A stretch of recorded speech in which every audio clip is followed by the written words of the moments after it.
کے متوالو، شمع رسالت کے پروالو، شہدائے ملت کے جان نثارو، اولیاء امت کے طلبگارو، غوث اعظم کے دیوانوں، سرور کونین سلطان دارین، سید الشکلین نبی الحرمین، امام القبلتین صاحب قابہ قوسین، محبوب رب المشرقین مطلوب رب المغربین، وسیلے طناف الدارین جد الحسن والحسین، صبح کائنات کے شمس و ضحیٰ، شام کائنات کے بدر الدجا، محمد عربی روح فدا صلی اللہ تعالی علیہ وسلم کی بارگاہ بے کس پناہ میں ایک مرتبہ سب مل کر پڑھیے بابا درود شریف اللہ رب محمد صلی اللہ علیہ وسلم، نحن عباد محمد صلی اللہ علیہ وسلم صلی اللہ تعالی علیہ وسلم۔ حضرات کسی شاعر نے کیا ہی خوب فرمایا ہے، توجہ چاہتا ہوں کہ بات سجدوں کی نہیں خلوص دل کی ہوتی ہے، بات سجدوں کی نہیں خلوص دل کی ہوتی ہے، ہر میخانے میں شرابی اور ہر مسجد میں نمازی نہیں ہوتا،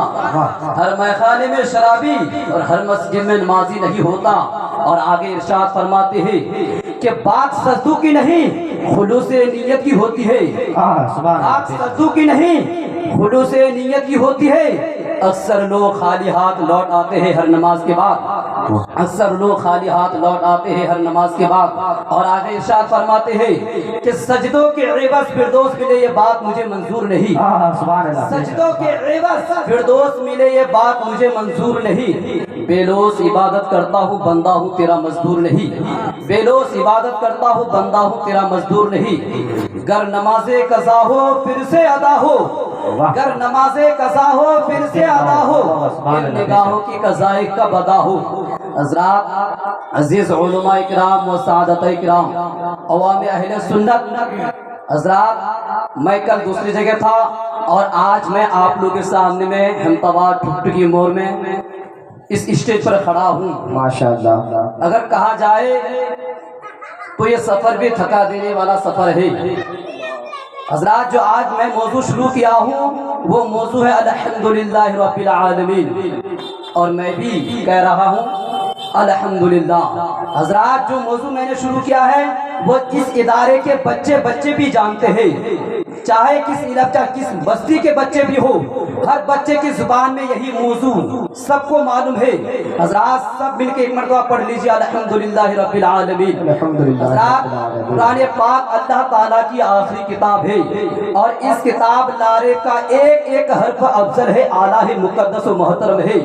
حضرات سورہ فاتحہ ایک رکوع والی سورہ مقدسہ جس کی 7 آیات 25 کلمات اور 130 حروف رکھنے والی سورہ مبارکہ اتنی اہم ہے کہ اتنی اہم ہے، نمازی چاہے فرض یا سنت پڑھ رہا ہو، نمازی چاہے نفل یا وتر پڑھ رہا ہو، نماز فجر یا ظہر پڑھ رہا ہو، نماز عصر یا مغرب پڑھ رہا ہو، نماز عشاء یا نماز جمعہ پڑھ رہا ہو، ہاں کسی امام کی اقتداء میں نہ ہو، تو ایسے ہر شخص کے لیے میرے نبی اکرم صلی اللہ علیہ وسلم کا فرمان اقدس ہے لا صلاۃ لمن لم یقرأ بفاتحۃ الکتاب، جو شخص نماز میں یہ سورہ فاتحہ نہ پڑھے اس کی نماز نہیں ہوگی۔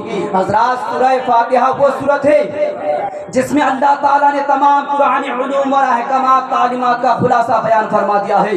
خیر سورۃ الفاتحہ اتنی اہم ہے، اتنی اہم ہے کہ جب کوئی بھی نمازی نماز کی ایک رکعت بھی نہیں پڑھ سکتا اگر وہ یہ سورہ فاتحہ نہ پڑھے۔ حضرت گرامی حضرت امام شافعی رحمۃ اللہ علیہ کے نزدیک فرض ہے، امام اعظم امام ابو حنیفہ رحمۃ اللہ علیہ کے نزدیک واجب ہے۔ چلو تم فرض کہو یا واجب، لیکن چھوڑنے سے کام نہیں بنے گا، اسی لیے کہ اس کا پڑھنا ضروری ہے۔ حضرات فرض بھی ضروری ہے تو واجب بھی ضروری ہے، فرض بھی اہم ہے تو واجب بھی اہم ہے، فرض بھی لازمی ہے تو واجب بھی لازمی ہے۔ حضرات سورہ فاتحہ اللہ کو اتنی پسند ہے کہ تمام عبادتوں میں افضل اعلیٰ عبادت نماز ہے، اور نماز میں سب سے افضل اہم قیام ہے، اور قیام میں سب سے اہم قرأت سورہ فاتحہ۔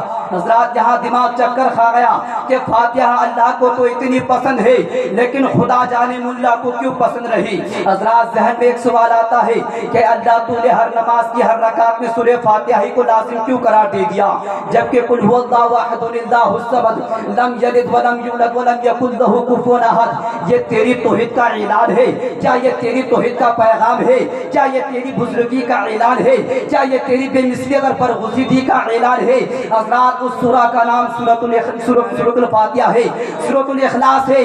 دیکھیے حضرات، اخلاص کی ضرورت کل بھی تھی، اخلاص کی ضرورت آج بھی ہے۔ حضرات اے اللہ، کیا سورۃ الاخلاص میں تیرے یکتا ہونے کا ذکر ہے؟ سورۃ الاخلاص میں تیرے اعلیٰ ہونے کا ذکر ہے؟ سورۃ الاخلاص میں تیرے بے مثل ہونے کا ذکر ہے؟ سورۃ الاخلاص میں تیرے بزرگ ہونے کا ذکر ہے؟ سورۃ الاخلاص میں تیرے پاک ہونے کا ذکر ہے؟ سورۃ الاخلاص میں تیری وحدانیت کا ذکر ہے؟ سورۃ الاخلاص میں تیری الہیت کا ذکر ہے؟ سورۃ الاخلاص میں تیری حمدیت کا ذکر ہے؟ سورۃ الاخلاص میں تیری ربوبیت کا ذکر ہے؟ سورۃ الاخلاص میں تیری الوحیت کا ذکر ہے؟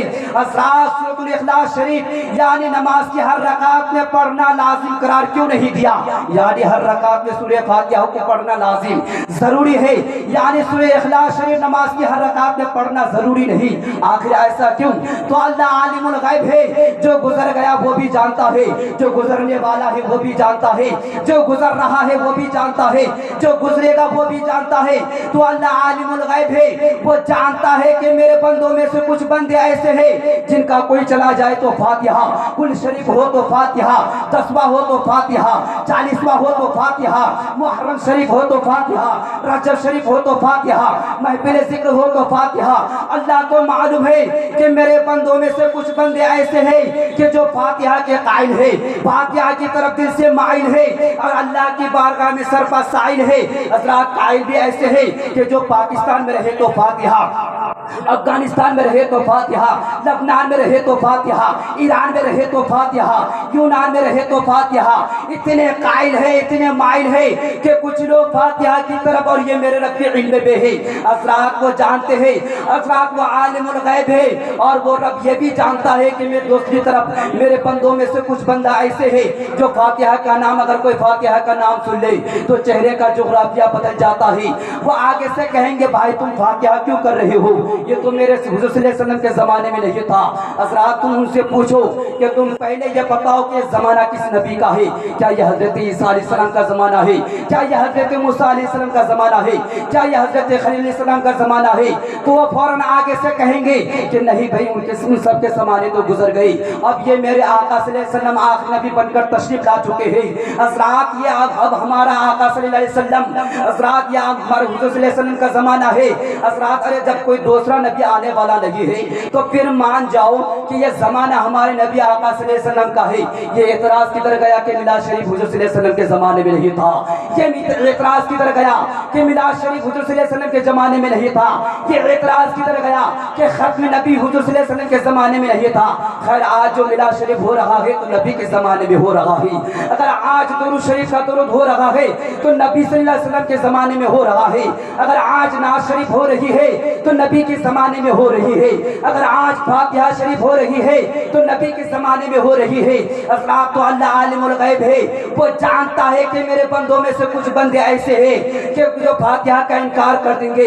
اس قادر مطلق نے چاہا اے بندو تم اپنے گھر میں فاتحہ نہیں پڑھتے تو نہ پڑھو، تم اپنی دکان میں فاتحہ نہیں پڑھتے تو نہ پڑھو، تم اپنی جماعت میں فاتحہ نہیں پڑھتے تو نہ پڑھو، تم اپنی بسنے میں فاتحہ نہیں پڑھتے تو نہ پڑھو، تم اپنی گروپ میں فاتحہ نہیں پڑھتے تو نہ پڑھو، تم اپنے جلسے میں فاتحہ نہیں پڑھتے تو نہ پڑھو۔ تو ایسے میں قادر مطلق میں تمہیں تمہارے گھر سے اٹھواؤں گا اور میرے گھر میں لاؤں گا۔ فجر میں 4 مرتبہ فاتحہ پڑھواؤں گا، ظہر میں 12 مرتبہ فاتحہ پڑھواؤں گا، عصر میں 8 مرتبہ فاتحہ پڑھواؤں گا، مغرب میں 7 مرتبہ فاتحہ پڑھواؤں گا، عشاء میں 17 مرتبہ فاتحہ پڑھواؤں گا۔